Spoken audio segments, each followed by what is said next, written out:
요즘 정부에서 국내 주식 관련해서 정책적으로 이거 나온다 저거 나온다 말이 많죠.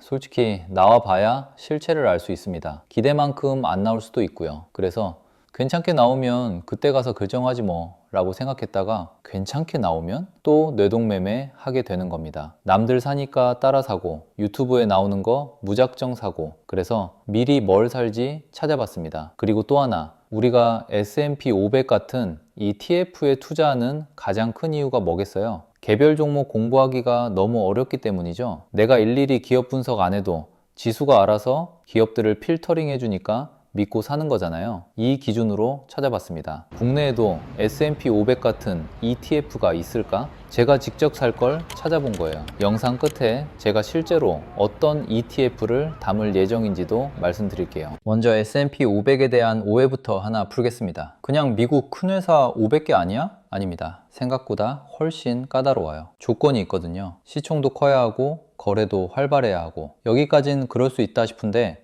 결정적인 필터링 조건이 하나 더 있습니다. 돈을 벌어야 합니다. 최근 분기에 흑자여야 하고 최근 4분기 합산으로도 흑자여야 해요. 테슬라가 한때 S&P 500에 못 들어간 것도 이 때문이었습니다. 그리고 조건을 다 갖춰도 자동으로 들어가는 게 아닙니다. 위원회가 따로 심사합니다. 한 줄 요약이면 이겁니다. 큰 회사 모음이 아니라 기본 체력 확인된 회사들의 명단. 그럼 코스피 200은요? 코스피 200도 아무 회사나 넣는 건 아닙니다. 여러 조건이 있기는 하죠. 근데 중요한 조건이 하나 없습니다. 이 회사 돈 벌고 있나? 이걸 안 봅니다. ROE가 마이너스여도 자기 자본을 갈아먹고 있어도 들어올 수 있는 구조예요. S&P 500이 크면서 돈도 버나를 보는 거라면 코스피 200은 한국 시장을 대표할 만큼 큰가에 가깝습니다. 자연스럽게 이 질문이 나오죠. 한국에는 이런 기준으로 기업을 한 번 걸러서 담는 ETF가 없을까? 있긴 합니다. 코리아 밸류업 ETF. 대표 상품은 세 가지입니다. 코덱스 코리아 밸류업,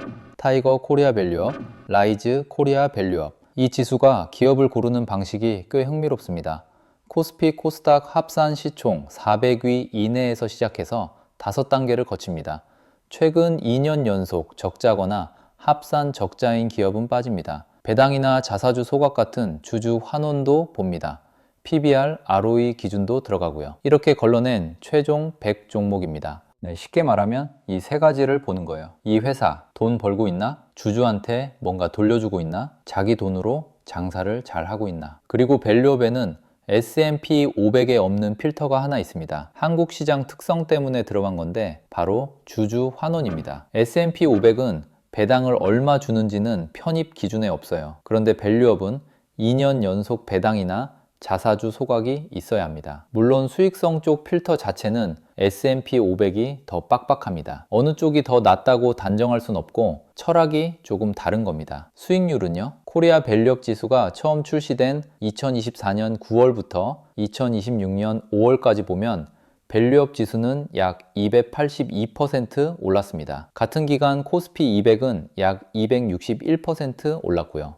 둘 다 크게 오른 장이었기 때문에 유의미한 차이는 아니라고 생각합니다. 그래도 밸류업이 조금 앞서긴 했네요. 어찌됐든 이 질문이 남습니다. 이걸 진짜 한국판 S&P 500이라고 불러도 될까? 솔직하게 말씀드리면 두 가지가 걸립니다. 첫째, 역사가 너무 짧다는 겁니다. S&P 500은 금융위기도 코로나도 고금리도 다 겪었어요. 그 위기들을 이겨내면서 돈을 벌었고 그래서 사람들이 믿는 겁니다. 밸류업은 2024년에 나왔습니다. 최근 성과가 좋아도 검증됐다고 말하긴 어려워요. 둘째, 출발점이 다릅니다. S&P 500은 시장 안에서 자연스럽게 대표지수로 자리 잡은 겁니다. 밸류업은 한국 증시의 저평가 문제를 바꿔보자는 흐름에서 나왔어요. 의지가 지수 설계에 반영됐다는 건 장점이기도 하고 동시에 아직 실험 중이라는 뜻이기도 합니다. 정리하면 이겁니다. 철학은 비슷합니다. 하지만 한국판 S&P 500이라고 단정하기보단 그 역할을 할 수 있는지 이제 막 검증이 시작된 후보에 가깝습니다. 그리고 더 중요한 게 있습니다. 근본적으로 S&P 500이 오른 건 필터링을 잘 해설하기보다 그 안에 있는 기업들이 실제로 돈을 잘 벌었기 때문이에요. 한국도 좋은 기업이 많습니다. 근데 오랫동안 이런 말이 있었죠. 기업은 돈을 버는데 주가는 그만큼 평가를 못 받는다. 하지만 올해 초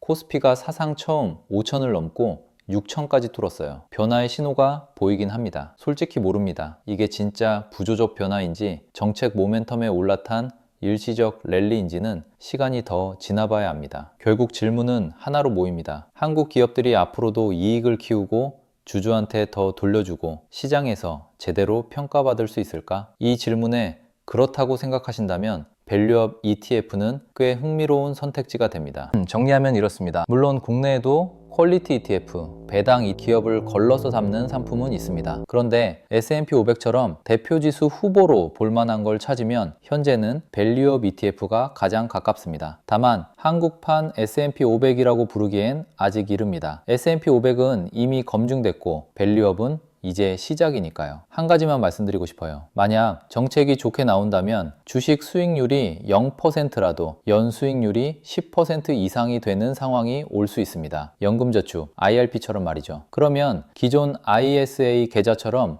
한도를 꽉 채워 넣을 수밖에 없겠죠. 그때 아무 생각 없이 계좌 열었다가 무작정 사서 후회하지 말고 지금 미리 생각해 두는 게 맞습니다. 저는 개별 종목까지 공부할 자신이 없습니다. 그래서 그 상황이 오면 이 밸류업을 담아볼 계획입니다. 여러분은 어떻게 생각하세요? 영상이 도움이 되셨다면 구독과 좋아요 부탁드립니다. 다음에 더 유익한 영상으로 찾아뵙겠습니다.